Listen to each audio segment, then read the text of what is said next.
washirikiane na wengine kwa moyo.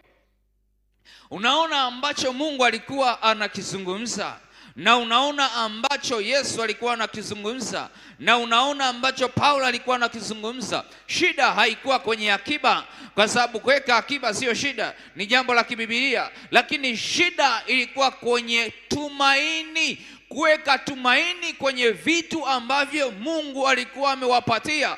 Ndiyo maana alikuwa anasema ya kwamba tajiri asijisifu kwa sababu ya utajiri wake, wala mwenye hekima asijisifu kwa sababu ya hekima yake, wala mwenye nguvu asijisifu kwa sababu ya nguvu zake. Na unaona ambacho Yesu anakuja kukikonekti juu ya yule ndugu ambaye alikuwa na shamba ambalo limezaa sana, lilikuwa limestawi sana, lilikuwa lina mavuno mengi sana, lakini unaona kilichotokea ni moyo wake uliambatana na vile vitu ambavyo Mungu alikuwa amempatia. Moyo wake haukuambatana na Mungu aliyemsaidia kampa vile vitu. Moyo wake uliegemea zile baraka ambazo zilikuwa ziko pale ambazo Mungu amempatia, na ndio kitu ambacho Mungu alichukia, ndio kitu ambacho Mungu afurahii. Mungu anataka walio matajiri wa ulimwengu wasiutumainie utajiri wao, bali wamtumainie Mungu aliyewapa wao utajiri. Wamtukuze yeye, wamfurahie yeye ndani ya mioyo yao. Mungu aone hiyo kitu ndani. Na ndio maana kila hatua ambayo Mungu anakusaidia, kumbuka mara zote kupeleka sadaka yako ya shukrani, kwamba Mungu ninakushukuru umeniongeza, Mungu nakushukuru umenisaidia, nimepanda cheo kazini. Unajua hivi vitu ni vitu vinawinda moyo wa mtu. Inawezekana hujui hiki kitu, lakini kadri unavyozidi kusogea, sadaka yako ya shukrani inalinda moyo wako usiinuke. Usiinuke kwa ajili ya kitu gani? Moyo ni mdanganyifu sana.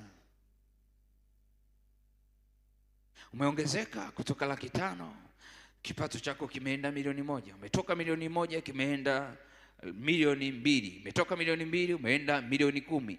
Moyo wako usipokuwa mwangalifu, ukajikabidhi kwa Mungu na kuachilia sadaka yako ya shukrani, kwa sababu sadaka yako ya shukrani inachofanya inalinda moyo wako usiinuke ukaanza kutegemea hivi vitu Mungu amekusaidia. Taratibu hauoni tena nafasi ya Mungu kwenye baraka ambazo amekupa. Na ndio maana unaona Paulo akimweleza Timotheo ya kwamba walio matajiri wa ulimwengu waagize wasijivune, wala wasiutumainie utajiri, wala wasiutumainie utajiri. Utajiri hauna shida, mtu wa Mungu, hauna shida kabisa. Ila unapohamisha moyo wako ukatoka kwenye kumtumainia Mungu ukatumainia utajiri ambao Mungu amekupatia, Mungu anajiondoa pembeni, anakaa pembeni. Ulinzi wake unaondoka juu yako. Ndio anachokiongea Yesu. Anasema okay, moyo wako si umetumainia hilo shamba ambalo unaona limezaa sana. Okay, Biblia inasema usiku huu wanaitaka roho yako. Tuone hivyo vitu ulivyojikusanyia vitakuwa na faida ya nani? Ndio maana kila hatua Mungu anakusaidia. Nenda mbele za Mungu, mwambie Mungu asante.